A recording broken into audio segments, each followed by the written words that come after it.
सर्वेभ्यो नमो नमः। आप सभी संस्कृतनिष्ठ सुधी श्रोताओं का काव्यामृतम इस आमुख पटल पर हार्दिक स्वागत एवं अभिनंदन है।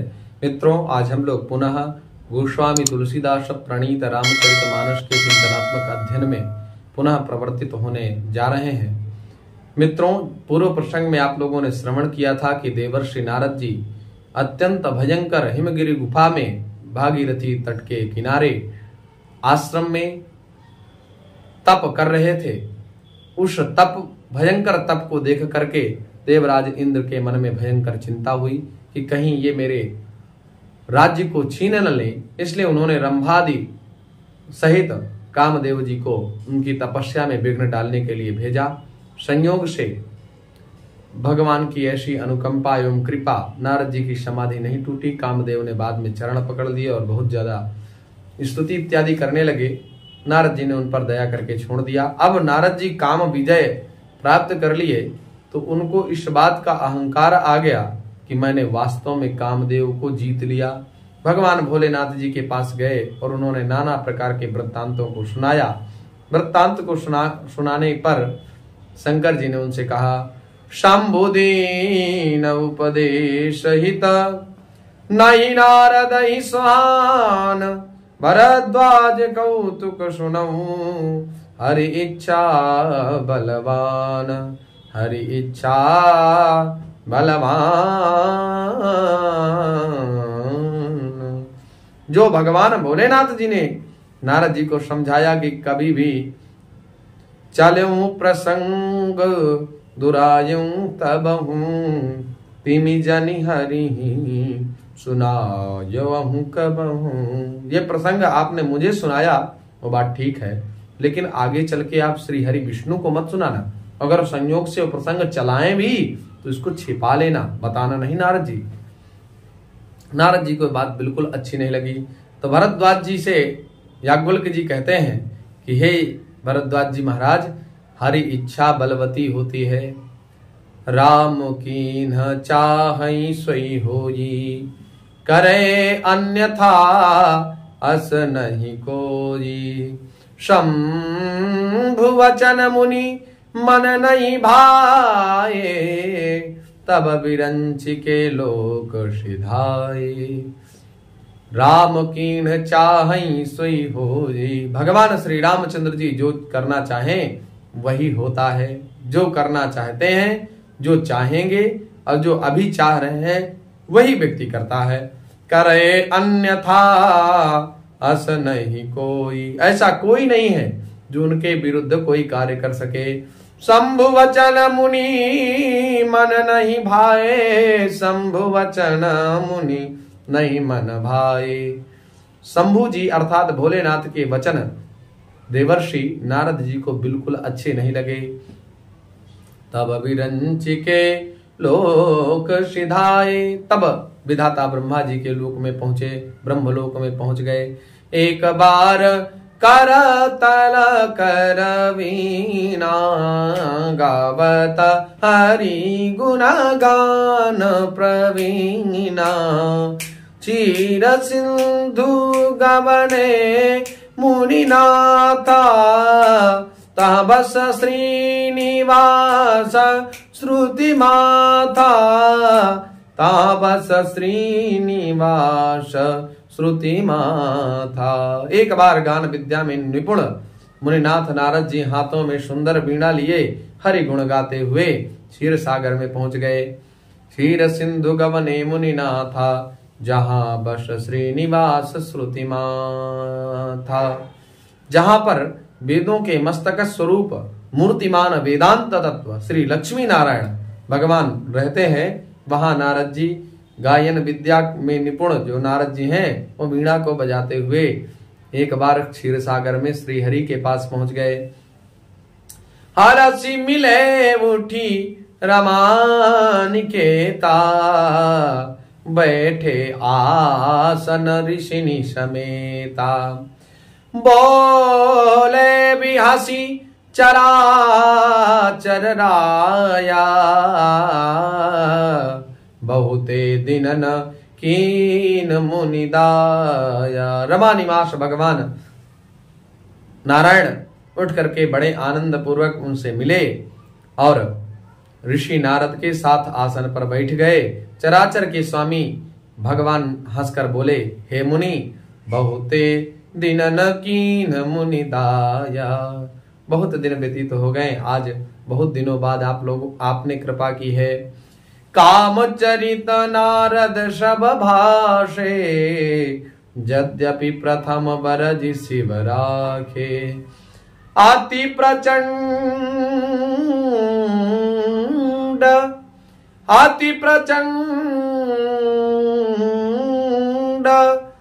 प्रचंड रघुपति कै माया। जहि न मोह अस को जग जाया। ज्ञानी नाम अपि चेतांसी, देवी भगवती ही सा। बलादा कृष्य मोहाय महामाया प्रयक्षति। विष्णोर्माया भगवती न्यया सम्मोहितं जगत। यया सम्मोहितं जगत। भगवान विष्णु की जो माया है वह माया बड़ी ही बलवती है और संपूर्ण प्रकार के ज्ञानियों को भी व्यामोहित कर देने वाली है। यया सम्मोहितम जगत, यह सारा संसार उसी माया के वशीभूत है। और ज्ञानी नाम अपि चेतांसी, ज्ञानियों के चित्त को भी देवी भगवती सा भगवती ऐश्वर्य संपन्ना माया इति ख्याता, जो माया के नाम से विख्यात है, ऐसी जो शक्ति है, भगवती है, वह भगवती शक्ति अपने वशीभूत ज्ञानियों के चित्त को भी कर लेती है। और बलादा कृष्य मोहाय, ज्ञानी इतनी सरलता से पकड़ में आते नहीं। ज्ञानी तो ज्ञानी चित्त स्वरूप भगवान का स्वरूप है, ज्ञान भगवान का स्वरूप है, और भगवान के स्वरूप को जानने के बाद माया तो उनकी दासी है, तो मित्रवत व्यवहार होने लगता है। तो मित्रों, जब बड़े बड़े ज्ञानियों के चित्त को भी बला हठात आकृष्ट कर लेती है माया, तो बताइए हम सामान्य लोगों की क्या। भूमि परत भा ढाबर पानी, जैसे आकाश मंडल से धरातल पर गिरने वाली बूंद सद्यः मलिन हो जाती है, उसी प्रकार से यह जीव परम पिता परमेश्वर के धाम से आने के उपरांत इस धराधाम में जब प्रकट होता है तो गिरते ही माया उसको अपने वशीभूत कर लेती है। तो अति प्रचंड रघुपति कै माया, कामचरित नारद शब भाषे। जिस प्रसंग को भगवान भोलेनाथ ने मना किया था कि काम विजय आपने प्राप्त कर ली है, इस प्रसंग को आप किसी से मत कहना, विशेष तौर से आप नारायण जी से चर्चा मत करना। यद्यपि प्रथम बरज शिव राखे, यद्यपि भगवान भोलेनाथ ने उनको मना कर दिया था कि चर्चा ये मत करना, तथापि अति प्रचंड रघुपति कै माया, जेहि न मोह अस को जग जाया। श्री रघुनाथ जी की माया तो बड़ी बलवती है, और ऐसा कोई कौन सा जीव है जिसको यह व्याप्ति नहीं है, जिसको ये व्यामोहित नहीं कर सकती है, अर्थात सभी लोगों को व्यामोहित कर देने वाली है। रूख बदल करी वचन मृदु, बोले श्री भगवान, तुम्हारे सुमिरन ते मिटही मोह मार मदमान। मोह मार मदमान,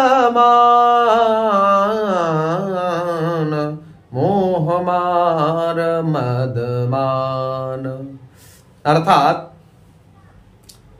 भगवान ने रूखा मुंह करके कोमल वचनों से नारद जी से कहा, हे मुनिराज, आपका स्मरण करने मात्र से ही तुम्हारे सुमिरन ते मिटही, आपका स्मरण करने मात्र से ही मिटही मिट जाते हैं क्या। मोह, जो मोह है, मार अर्थात काम, और मद अर्थात जो एक उच्छृंखलता होती है, जैसे नव यौवन के प्रभाव से उत्पन्न होने वाला जो कामज्वर है वह कामज्वर भी विनष्ट हो जाता है और मान माने अहंकार नष्ट हो जाता है। यहाँ मान से मान प्रतिष्ठा इत्यादि अर्थ नहीं है, यहाँ पर मान शब्द से अहंकार अर्थ विवक्षित है। इसलिए कहते हैं आपके स्मरण करने मात्र से ही मोह काम मद और अभिमान मिट जाते हैं। फिर आपके लिए तो कहना ही क्या है, बड़ी प्रशंसा की। जब कोई प्रशंसा करे तो मित्रों सावधान हो जाना चाहिए। प्रशंसा हमारे पतन का कारण होती है। निंदक नियरे राखिए आंगन कुटी छबाए, बिन पानी साबुन बिना निर्मल करे शुभाय। जब आपके प्रशंसक ज्यादा बढ़ जाएं तो आप समझ लीजिए कि निश्चित रूप से आगे चल करके आप पतन की ओर जाने वाले हैं। और जब निंदक आज आपकी निंदा करना प्रारंभ कर दें तो निश्चित सोच लेना चाहिए कि आगे अच्छे दिन आएंगे। यही हमारे प्रधानमंत्री जी का कथन है कि आगे अच्छे दिन आएंगे। सोनो मुनि मोह हो जी मन ताके, ज्ञान विराग हृदय नहीं जाके, ब्रह्मचर्य व्रत रतमति धीरा, तुम ही की करई मनोभव पीरा, तुम ही की करई मनोभव पीरा। हे मुनि सुनिए, मोह तो उनके मन में होता है जिसके हृदय में ज्ञान वैराग्य नहीं है। सुनि मुनि मोह होई मन ताके, ज्ञान विराग हृदय नहीं जाके, ब्रह्मचर्य व्रत रतमति धीरा। आप तो ब्रह्मचर्य व्रत का पालन करने वाले रतमति धीरा, ब्रह्मचर्य रत हो और मति धीर हो, बड़ी धीर बुद्धि वाले हो। तुम ही की करई मनोभव पीरा। तो आपको कामदेव कैसे पीड़ा पहुंचा सकता है, आप तो बहुत ही श्रेष्ठ हैं। इस प्रकार से नारायण कह रहे हैं, नारद कहूं सहित अभिमाना, कृपा तुम्हारी सकल भगवाना, करुणा निधि मन दीख विचारी, उन अंकुर गर्भ तरु भारी। नारद जी अभिमान के साथ कह रहे हैं, भगवान ये सब आपकी ही कृपा है। करुणा निधान भगवान मन में विचार करके सोचने लगे कि इनके नारद जी के मन में भयंकर भारी गर्भ रूपी वृक्ष का अंकुर पैदा हो गया है। बेगी सो मैं डारियों उखारी, पन हमार सेवक हितकारी, मुनि कर हित मम कौतुक होई, अवश्य उपाय कर भी मैं सोई। मैं उसे तुरंत ही उखाड़ फेंकूंगा, पन हमार सेवक हितकारी, क्योंकि सेवकों का हित करना यह हमारा पन अर्थात प्रण है। सुर मुनि कर हित मम कौतुक होई, अवश्य उपाय कर भी मैं सोई। मैं अवश्य ही वह उपाय करूंगा जिससे मुनि का कल्याण और मेरा अवश्य उपाय। मुनि कर हित मम कौतुक होई, मेरे लिए कौतूहलता जो मेरी प्रबल जिज्ञासा है और जो मुनि का कल्याण उपाय है उस कल्याण उपाय को मैं शीघ्र करूंगा। तब नारद हरिपद सिर नाई, चले हृदय अहमिति अधिकाई, श्रीपति निज माया तब प्रेरी, सुनहु कठिन करनी तेहि केरी। तब नारद जी चरणों में भगवान के सिर नवा करके चले, उनके हृदय में अभिमान और भी बढ़ गया। तब लक्ष्मीपति भगवान ने अपनी माया को अभिप्रेरित किया। अब उसकी कहानी जो आगे की है उसको हम आगे सुनेंगे। मित्रों, अहंकार जो होता है वो अहंकार भगवान का भोजन है। जो व्यक्ति अहंकार करता है, अहंकार करने वाले व्यक्ति के अहंकार को भगवान समूल नष्ट कर देते हैं। एक बार रुक्मिणी और गरुड़ जी और सुदर्शन चक्र को, तीनों को अहंकार हुआ। भगवान श्री कृष्ण इन लोगों के अहंकार से बहुत थकित तो हो चुके थे। आखिरकार भगवान का अहंकार तो भोजन है ही। तो नारद जी ने जब ऐसी परिस्थिति भगवान श्री कृष्ण ने देखी, तब एक दिन परीक्षा की दृष्टि से भगवती रुक्मिणी को अपने वामांग में बैठाया और सुदर्शन से कहा कि सुदर्शन, तुम जाओ, गेट में तुम सुरक्षा करो, कोई भी व्यक्ति बाहर का प्रवेश न करने पाए। गरुड़ जी भी बहुत अहंकारपूर्ण स्थिति में थे। रुक्मिणी जी को इस बात का अहंकार था कि मुझसे ज्यादा सुंदर कोई है ही नहीं। गरुड़ जी को इस बात का अहंकार था कि मुझसे तेज कोई उड़ ही नहीं सकता, मेरी गति के समान किसी की गति ही नहीं है। और सुदर्शन को इस बात का अहंकार था कि मेरे सामने जो भी आ जाता है मैं उसको काट देता हूं। तीनों का अहंकार प्रबल भयंकर था। भगवान ने कहा, तुम जाओ, दरवाजे पर सुरक्षा करो, कोई व्यक्ति प्रवेश न कर पाए। गरुड़ जी को आदेश दिया कि जाओ, समुद्र तट में कोई एक बंदर बैठा हुआ है, उस बंदर को ले आओ, उन बंदर जी को आहूत करके बड़ी विनम्रता के साथ ले आओ। समुद्र तट पर हनुमान जी महाराज विराजमान थे। इधर रुक्मिणी जी बैठी हैं, सुदर्शन गेट पर व्यवस्थित लग गए हैं, सुरक्षा कर रहे हैं। अब गरुड़ जी अबाध गति से पहुंच रहे हैं और भगवान श्री अनंत बनवंत हनुमंत लाल जी के पास पहुंचे। हनुमान जी महाराज भगवान की भक्ति में तल्लीन थे। गरुड़ जी ने कहा, हमारे स्वामी श्री कृष्ण ने बुलाया है। अच्छा, भगवान श्री कृष्ण ने बुलाते समय ये बात भी कह दी थी कि उनसे भगवान द्वारिकाधीश ने बुलाया, ऐसा मत कहना, नहीं तो कदापि नहीं आएंगे। कहना प्रभु श्री रामचंद्र जी ने बुलाया है। गरुड़ जी ने यही पक्ष रखा। हनुमान जी ने कहा, हे गरुड़ जी, आप चलिए, हम आते हैं।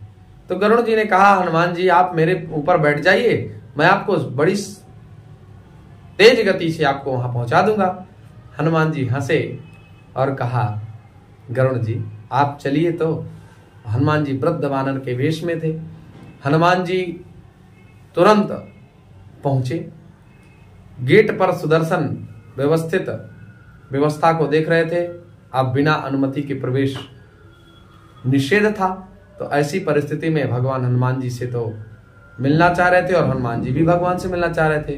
तो अब क्या करें? सुदर्शन को पकड़ा और कांख में दबा लिया।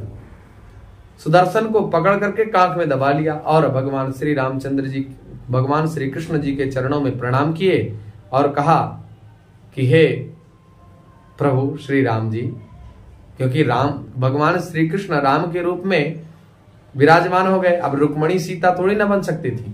तो रुक्मिणी जी बैठी थी। राम जी से उन्होंने कहा कि हे प्रभु, क्या सीता जी जैसी कोई सुंदर नारी इस धरातल में दूसरी भी है जो आप इस नारी को बैठाले हुए हैं? रुक्मिणी के तो जो है चेहरे से रौनकता चली गई। अब इधर भगवान ने पूछा, हनुमान जी क्या आपको गेट पे कोई मिला नहीं? बोले हाँ मिला था। कौन? तो सुदर्शन निकाल करके ऐसे दे दिया। अब सुदर्शन बड़े मुश्किल में मुक्त हुए। तो उन्होंने जो है सोचा, बड़े भाग्य हमारे जो बच गए, प्रभु की ही कृपा है। अगर वो न पूछते चर्चा तो हम तो दबे रह जाते। गरुड़ जी हाँफते हुए बड़ी स्पीड में आ रहे थे और जब देखा हनुमान जी वहां उपस्थित हैं, गरुड़ के भी होश उड़ गए।